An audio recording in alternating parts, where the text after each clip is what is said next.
الحمدللہ رب العالمین والصلاة والسلام علی رسولہ الکریم اما بعد اعوذ باللہ من الشیطان الرجیم بسم اللہ الرحمن الرحیم شہر رمضان الذی انزل فیہ القرآن صدق اللہ العظیم۔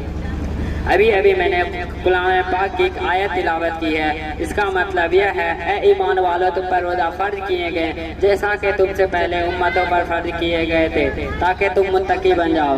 اسلام کی بنیادی تعلیمات میں ایمان، نماز اور زکوٰۃ کے بعد روزہ کا درجہ ہے۔ روزے کے پورے ماہ کا روزہ مسلمانوں کے فرض ہے۔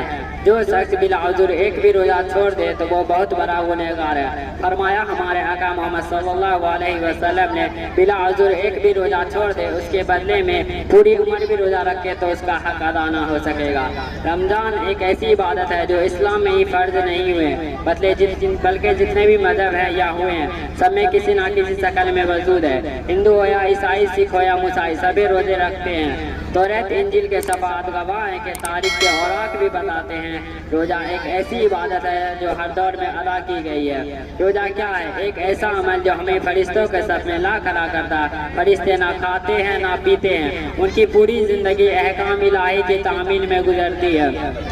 واقعہ یہ ہے کہ رمضان کا مہینہ تربیت کا مہینہ ہے۔ آپ کا نفس چاہتا ہے آب سرے سے لطف اندوز پر نہیں پیتے، آپ کے سامنے لذیذ کھانے رکھے ہوتے پر آپ ان کی طرف آنکھ اٹھا کر بھی نہیں دیکھتے۔ یہ حرکت ایک دو دن نہیں بلکہ پورے ایک ماہ کی جاتی ہے۔ آپ خود ہی پر تشبر فرما لیں کہ نفس کو روکنے کا یہ کتنا بہترین طریقہ ہے۔ روزہ ہمیں یہ سکھاتا ہے ہمیں وہی کرنا چاہیے جو بڑے سرکار کی مرضی ہے، ہمیں اس طرح رہنا چاہیے جیسے مالک کائنات کی مرضی ہے۔ ہماری حرکت اسی کے حکم سے ہونی چاہیے۔ وہ کہے چلو تو چل پڑے، اگر کہے رک جاؤ تو رک گئے، اگر کہے کھاؤ تو کھائیں، اگر کہے پیو تو پئیں، اگر کہے نہ کھاؤ تو نہ پیو تو ان کے سامنے سر جھکانا لازمی ہے۔ اس مسلسل سے اگر ایک ماہ کے روزے سے اگر آپ نے نفس کو کنٹرول کر لیا تو سمجھے آپ کا روزہ ہو گیا۔ دعا کہ اللہ تعالی ہم سب کو صحیح ڈھنگ سے روزے رکھنے کی توفیق عطا فرمائے۔